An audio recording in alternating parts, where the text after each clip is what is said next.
Hey, review family, keep it high, keep it tight. My name is Jay Morris, the Review Guy, and I'm back again to bring you another video. And in this one, I'm going to be doing an album review for the new 21 Pilots album entitled Trench. So Tyler Joseph and Josh Dun return with their 5th studio-length album. This is the follow-up to their 2015 album Blurryface, which was a major hit. And while they had had some followers in the past, that was the album that really, I guess, got their foot in the door even more so in the mainstream with some huge hits. And I'm just going to be straight up honest. If I had been reviewing music during that time, I would have given that album a very middle-of-the-road score, something like a 5 out of 10, because all in all, 21 Pilots has always been the type of band where I've not been a big fan of their gimmick, and that's the word I'm going to be using for this, is gimmick. Because I'm not wanting to discredit them as artists, because they are very talented, obviously, but most of the time, I just can't get behind their fusion of, like, alternative rock and reggae with, like, I guess, some electronic and indie. It's something with rap infused, and most of the time I like experimentation. I like when things are merged together. I just usually can't get into it from 21 Pilots.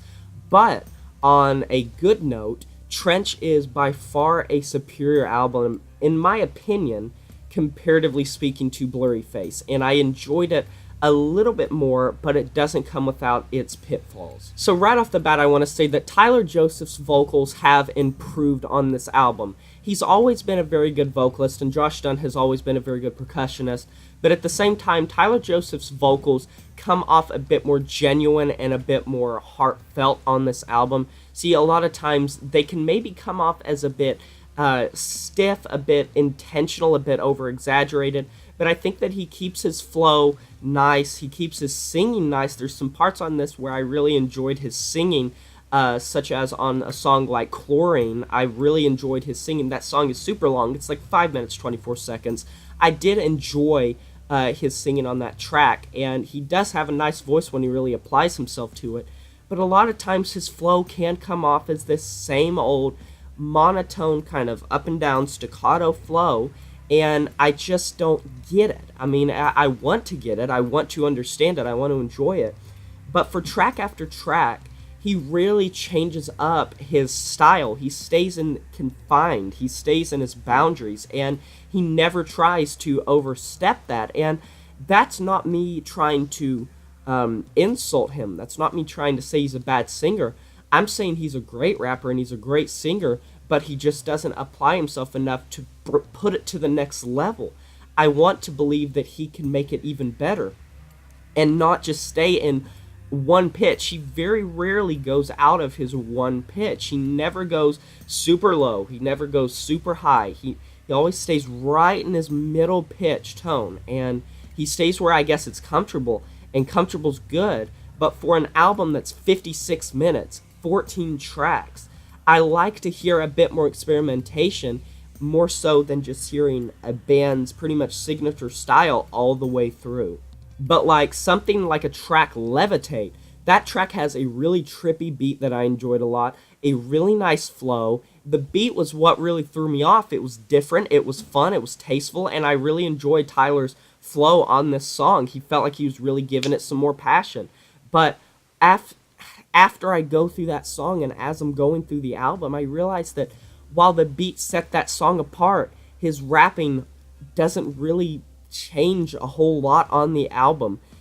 That's the one thing that a lot of rap songs and a lot of rap albums that I enjoy do, and that is kind of changing it up, not really reinventing the wheel, but adding some experimentation in. And I think that 21 Pilots is just sticking to what works at this point. They know they got popular off this, like, infused just cluster of so many different genres, and they're just kind of sticking with it because they know it's working. They know people are going to consume it and like it because they have such a dedicated fan base. I just wish they would maybe go the extra mile to make something that was above and beyond. I mean, the first track, Jumpsuit, this was one of the singles. It was released alongside, I believe, Nico and the Niners, if I remember correctly. Jumpsuit is boppy, for sure. The percussion on this song is really boppy. It's very upbeat. But at the same time, I wasn't a big fan of this track because while it did have that bop element, I just wasn't that into it because it felt like it got very tiresome after a while. It felt like it dragged on a lot. And Nico and the Niners is a bit better. It has this kind of tropical jazzy type of rock instrumental, but at the same time that track gets a bit like just muddied. And that's the issue that I find with this album, is that the replayability is about zilch except for maybe a couple songs, and the ones that do like maybe stand out a bit don't stand out because there's a lot of other songs that on the album that will sound a lot like those songs, if that makes sense. And I'm just looking in this album trying to find something that is different, that is maybe a bit mind-blowing, something maybe a little bit like Levitate that has that different type of beat and maybe a little bit of a different flow, that type of thing. But I really failed to find a lot of that on this album. But that's not to say that this album doesn't come with songs that I like, if I'm being honest. I mean, track number 7, Neon Gravestones, I really enjoy the sentiment of like liking what came before you, respecting what came before you, that type of thing. Really did like the beat on Levitate. Chlorine is a good track. I don't feel like it overstays its welcome at all. But all in all, I do feel like this album is a mixed bag, and it does overstay its welcome more times than it really hits the mark. And through this length, there are little moments where I feel like, I guess it can come off as desirable, it can come off as catchy, but a lot of times it will feel repetitive, it will feel like it's a gimmick, it will feel like it's not really accomplishing what it should. And I am in no way complaining. I'm not saying that they're not good artists. I just feel like they could maybe do more than they're doing right now, I guess. I'm going to give it a 6 out of 10 because I do think that it's an above average album, and I want to see Tyler and Josh do more on the next album, and I will definitely cover it in the future whenever it comes out.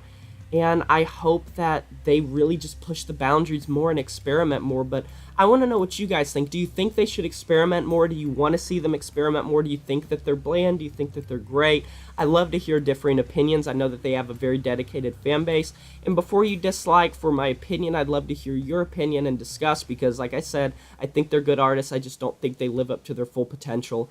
And I will talk to you guys next time. But until then, like, comment, subscribe. I'll shout your channel out. It helps me out a lot. I'll see you next time. My name is J Morris, the Review Guy, and I'm signing off saying farewell.